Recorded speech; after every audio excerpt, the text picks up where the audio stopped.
beam me up, Scotty, or beam me up, Karen. Yes. How are we doing, Karen? We're doing great. It's fine Monday morning. Yes, Mondays are great. Mondays are great, aren't they? Hey, we have to obviously establish why we've got the Star Trek sort of theme going on, Enterprise and Karen Degen. How do those two come together? Well, Andrew, I think that the human body is a lot like the Starship Enterprise, because for those of you who are old enough to remember the series or the movie, what would happen is whenever they were in real danger, Captain Kirk would go onto red alert, put the ship on red alert, and he'd tell the engineer Scotty, he'd say, give me all the power you've got, because we've got to go into warp drive and get away. So Scotty would shut down parts of the ship so that all the power was for the engines. And if it was a really, really dangerous situation, which was just about every week, then, good telling. Yep. Then the only parts of the ship that still had power were the living quarters and the bridge. So I think the human body is a bit like that, because when we go onto red alert, and how our body knows we're on red alert is because we are perceiving with stress hormones. Depending on how we're perceiving in life, when we're under stress, stress hormones are released into the body. Right. And that's the body's way of getting the red alert signal. And it says to the body, this is a dangerous situation. So if we go back in time, a dangerous situation was running to get away from a lion or something, right?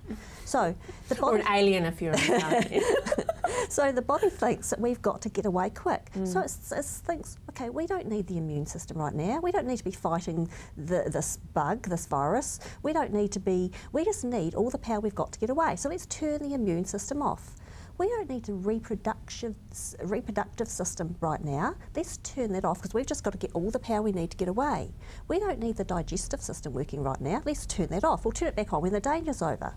Problem is, the danger's never over, because when we're under constant stress, that red alert doesn't get turned off. So you can see why people get sick, and perhaps can't get pregnant as well, because the reproductive system is turned off.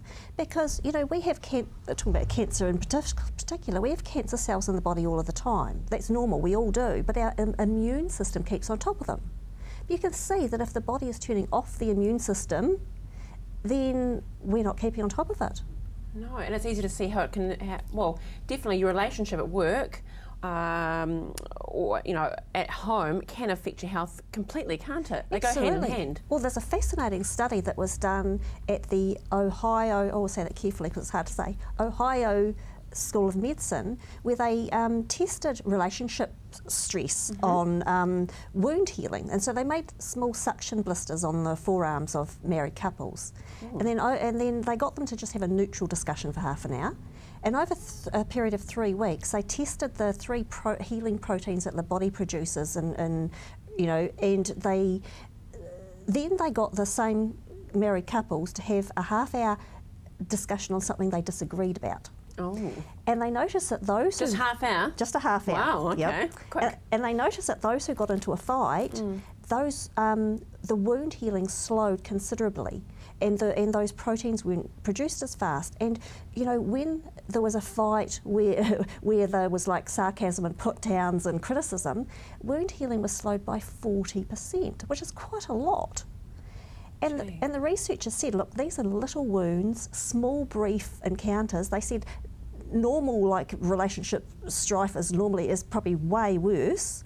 And similar studies by the same university found that people who are in marital strife or relationship strife usually have poor immune systems, more respiratory illness, higher blood pressure, all sorts of problems. So it does affect your health.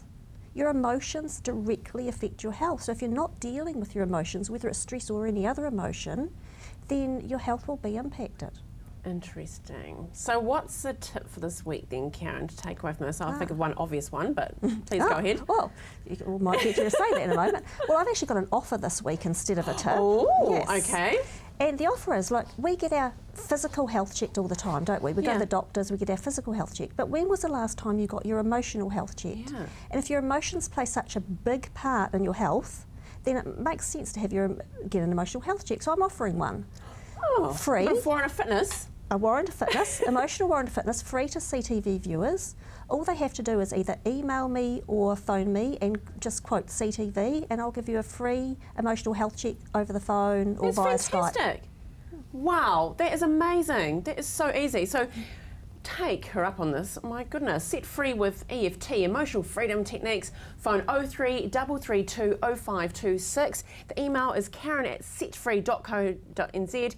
Fantastic website, setfree.co.nz.